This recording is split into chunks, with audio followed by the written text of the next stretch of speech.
Bhagavad Gita, explicado por Paramahansa Yogananda, capítulo 10, a natureza da morte, alegórica e literal. Sri Krishna, no segundo capítulo, responde em dois níveis de verdade. Primeiro, fala da urgência ocasional de literalmente travar uma guerra justa como aquela.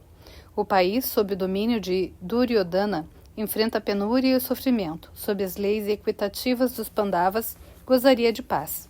Não só a maioria das guerras de autodefesa é justa, como aqui, a felicidade do povo está em jogo. A crença do Mahatma Gandhi na retidão de ahimsa, não violência, é ao mesmo tempo válida e improfícua. Devemos sempre, é claro, adotar uma atitude de ahimsa, ou seja, nunca devemos desejar o mal para alguém ou coisa alguma. Mas, como observou Swami Sri Yukteswar, esse mundo não está muito bem organizado para a prática literal de ahimsa. A frase de Sri Yukteswar dizia respeito à exterminação de mosquitos. Inúmeros insetos são danosos à vida humana e precisam, por isso, ficar sob controle. Além do mais, é difícil, se não impossível, não pisar e esmagar insetos minúsculos. Dirigir um carro sem que ele se estraçalhem contra o para-brisa, ao cozinhar, não eliminar bactérias prejudiciais e mesmo, ao respirar, não destruir criaturinhas pequeninas e invisíveis. A proibição de fazer o mal nas escrituras refere-se à atitude da pessoa, afirma Sri Yukteswar. Não devemos querer ferir ninguém, mas somos obrigados a liquidar criaturas prejudiciais. De fato, protegê-las a expensas da vida humana seria um pecado, porquanto o corpo humano é espiritualmente mais evoluído do que o de qualquer animal inferior. Se um lunático aparecesse em nossa vizinhança e começasse a fuzilar pessoas, seria correto e necessário, sob o ponto de vista do karma, matá-lo caso não houvesse outro meio de detê-lo. Mais vale uma morte merecida que muitas indevidas. Ocasiões há, como dissemos, em que a guerra é justa por ser necessária. Krishna, ecoando a voz de Deus, declara em Kurukshetra que a causa dos Pandavas é honrosa e legítima. Para Arjuna, fugir ao dever de guerreiro nessa guerra será não uma virtude, mas um pecado. Krishna então consola Arjuna dizendo-lhe que a alma, aconteça o que acontecer, nunca morre. Ela é parte de Deus e, portanto, não pode ser destruída. A seguir declara que a reencarnação é um fato. A alma não apenas continua sua existência num plano superior, como regressa a este mundo em sucessivos corpos até alcançar a libertação. Krishna não para por aí, mas prossegue explicando o lado profundo da morte e do renascimento.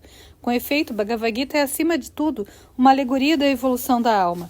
A alma, na verdade, não evolui, pois já é perfeita. O ego, ou diva, a alma ligada ao corpo, é que percorre o caminho da libertação. Portanto, dizer que a alma evolui é mera conveniência para aludir ao desenvolvimento espiritual, não física do ego. Diz Krishna, a energia que se aplica num erro nunca é destruída, só pode ser transmudada. A energia com que odiamos pessoas encoloriza-nos contra elas e tentamos feri-las ou empenhamos em seguir os prazeres do mundo. Não pode ser eliminada. Ela pura e simplesmente se volta para os objetivos espirituais. O que as pessoas mundanas temem e Arjuna expressa numa linguagem elevada, embora, de fato, fale com sentimento de posse sobre seus próprios cidadãos interiores, ou seja, fruto da consciência do ego, é que se renunciarem aos seus hábitos corriqueiros, perderão algo de muito precioso. Krishna está dizendo, Arjuna, nada se perde jamais. O que depuseres no plano material recuperarás de maneira 1000 vezes mais esplendorosa em Deus. Assim, em 2.11, Sri Krishna explica a Arjuna, com palavras de amor, estás aí a lamentar os que piedade alguma merecem. Ao sábio, pouco se lhe dá aos que vivem na terra, ou os que já deixaram. A vida, no dizer de Krishna, não é determinada pela existência ou não existência de um corpo físico.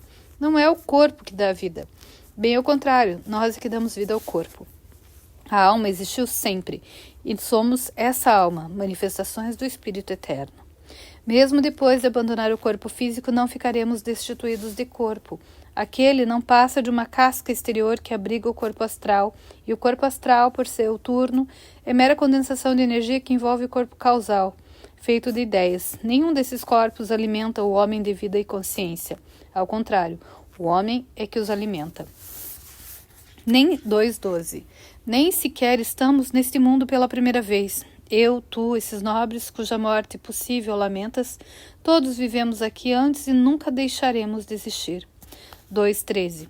Assim como o ego preserva intacto o fio da percepção de si mesmo ao longo da infância, adolescência, juventude e velhice, assim a alma encarnada que infunde consciência ao ego mantém sua percepção ininterruptamente, não apenas etapa após etapa da vida terrena, mas em cada corpo que penetra. 2:14.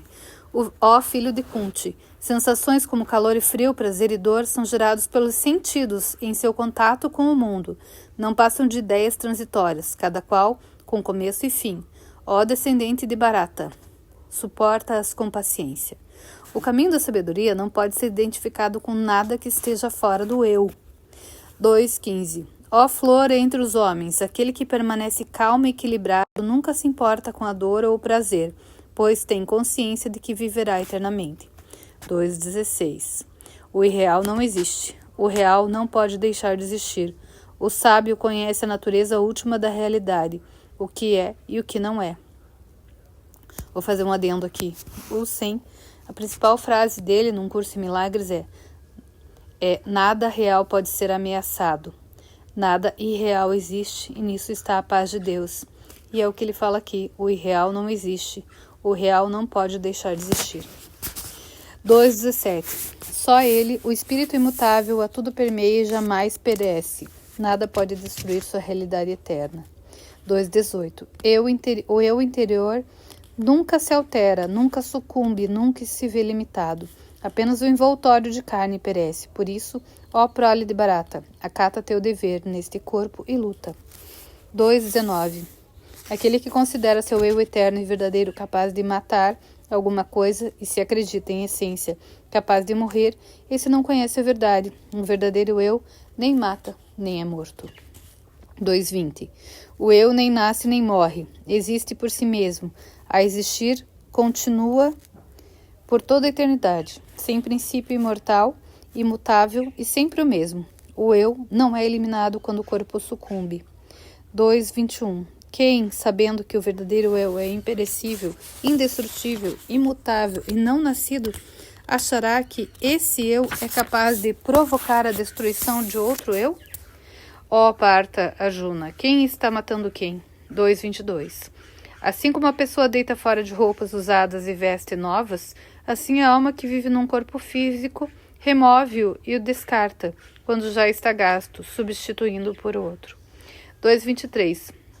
As armas não podem ferir a alma, o fogo não pode consumir, a água não a pode embeber, o vento não a pode arrebatar.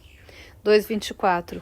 A alma é invulnerável, não muda, permeia tudo, sempre serena e imperturbável, vive para sempre.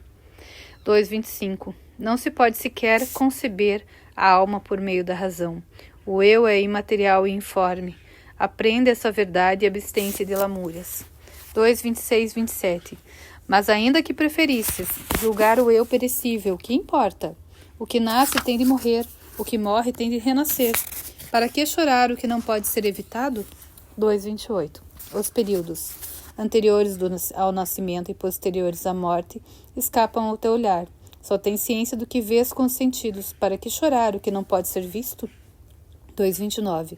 Algumas pessoas contemplam a alma, deslumbrados, outros descrevem a experiência dela como maravilhosa, e outros ainda, ouvindo-a, captando-a, declaram-na um prodígio. Os demais, apesar de tudo o que lhes foi dito sobre ela, de modo algum a compreendem. A última estrofe mostra alguns modos pelos quais a alma é conhecida, como uma luz deslumbrante, cósmica e esplendorosa, como sabedoria cósmica, e finalmente, como som cósmico, a vibração de Om. Existem luzes falsas, projeções da mente subconsciente. Elas são vagas, enevoadas e indistintas. A luz da alma é deslumbrante graças a seu poder de transformar a consciência do devoto que medita. Há também sabedoria falsa, usualmente associada ao mero conhecimento intelectual. Paramahansa Yogananda recordava ocasiões em sua juventude nas quais se perguntou desnecessariamente: quem foi esta ou aquela pessoa em outras vidas? Quem, por exemplo, foi Jesus Cristo, Krishna, Shakespeare? Se visitarmos um castelo, não será melhor? Perguntava retoricamente. Em vez de vagar desnorteados pelo jardim, travarmos conhecimento com o senhorio e deixá-lo mostrar-nos o que há por ali? Ele nos mostrará tudo, dando a cada coisa sua devida importância. Quanto ao som do Om, será tratado mais à frente o que é, o que parece e o papel importante que desempenha na meditação profunda. 2.30. Ó Bharata Arjuna, existe um eu em todas as coisas. Esse eu é inviolável. Não te preocupes, pois, com o que ocorre no mundo manifesto. 2.31-32. Mesmo quando vemos as coisas pessoalmente, do ponto de vista do dever dármico, não há motivo para sofrimento ou hesitação. Nada convém mais a kshatriya, cujo dever é lutar pela justiça, do que defender o que é correto e verdadeiro. Feliz e abençoado és tu, que estás disposto a dar a própria vida por semelhante causa. Essa morte te abrirá os portões do paraíso. Um guerreiro vencido depois de lutar sem medo por uma boa causa, sobe ao paraíso por ter defendido um ideal maior que a existência mundana. Sua disposição para sacrificar numa causa justa a realidade inferior pela superior, dá-lhe o direito de gozar as maravilhosas regiões astrais após a morte. 2.33-34.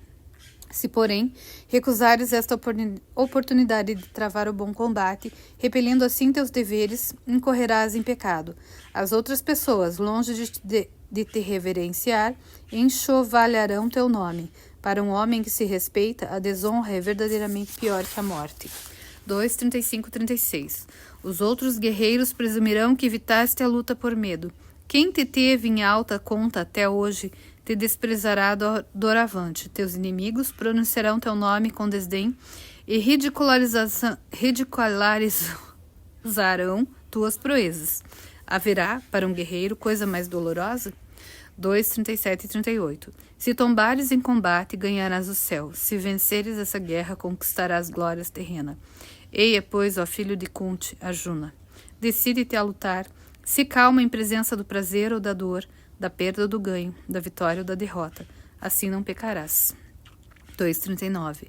Eis que te explanei a sabedoria última do Shankya. Ouve agora a sabedoria do Yoga, com o qual romperás os grilhões do karma, ó Partha. Esta última passagem aparece traduzida de vários modos nos diferentes textos, mas a versão de Paramahansa Yogananda é sem dúvida a mais acurada. A palavra sabedoria, que consta do original, associa-se a Shankya, e não significa Jnana Yoga, como pensam alguns que pronunciam Jnana segundo uma tradição pedantesca, mas foneticamente equivocada como Jnana, o que meu guru deplorou em conversa pessoal comigo. Outras traduções falam em Karma Yoga, que não aparece no texto original. O Gita alude isso sim aquilo que desatará os laços do karma. Tornei a tradução inglesa mais poética, escrevendo romperás os grilhões do karma, cujo significado obviamente é o mesmo. Paramahansa Yogananda versou as três principais filosofias da Índia, Shankya, Yoga e Vedanta. Explicou que a sabedoria ensinada em Shankya enfatiza a necessidade de fugir de Maya, ou ilusão. O Yoga ensina ao aspirante sincero a empreender com êxito essa fuga. E o Vedanta, que significa literalmente resumo final ou encerramento nos Vedas, descreve a natureza de Brahma. A erudição clássica indiana considera essas três filosofias diferentes e mesmo incompatíveis. Yogananda explica que todas se baseiam numa só verdade básica, Sanatana Dharma. Elas apenas enfatizam os três aspectos fundamentais da busca espiritual, ou seja, o porquê, o como e o que. Esses três aspectos são imprescindíveis. Precisamos saber por que é necessário procurar a verdade, como chegar a ela mais facilmente e o que podemos esperar, tudo posto com a maior clareza intelectual possível, mas insistindo em que só a experiência direta traz a verdadeira compreensão. Bhagavad Gita ensina os três principais sistemas. Na verdade, Como ponderou Yogananda, eles não são filosofias. Filosofia significa literalmente amor à sabedoria. Do grego antigo, philos, amor, e sofia, sabedoria. Yogananda esclareceu que os pensadores ocidentais fazem jus ao rótulo de filósofos, mas que os grandes rishis e yogis da Índia foram mais videntes que filósofos.